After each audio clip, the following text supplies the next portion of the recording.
मु अन्वेषा दास भगवती उच्च प्राथमिक विद्यालय रे षष्ठ श्रेणी अध्ययन करी। विकसित भारत उद्देश्य मोर गोटे छोटिया प्रोजेक्ट ट्रांसपोर्ट एंड कम्युनिकेशन। विकसित भारत देशर परिवहन और जोगाजोग एकांत आवश्यक। आज दुनिया रे परिवहन और जोगाजोग उन्नत हेले देश विकसित हेब।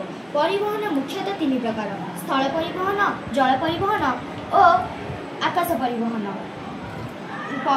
सड़क परिवहन रे मुख्यतः सड़क परिवहन और रेल परिवहन एगुड़िक विकसित हेबा अत्यंत आवश्यक। से वायु परिवहन रे उड़ाजहाज परिवहन अन्यतम। अल्प समय रे देश विदेश को सहज जीवासीवा करिहेब। परिवहन माध्यम उन्नत हेले आम देश विकसित होई पारिबो।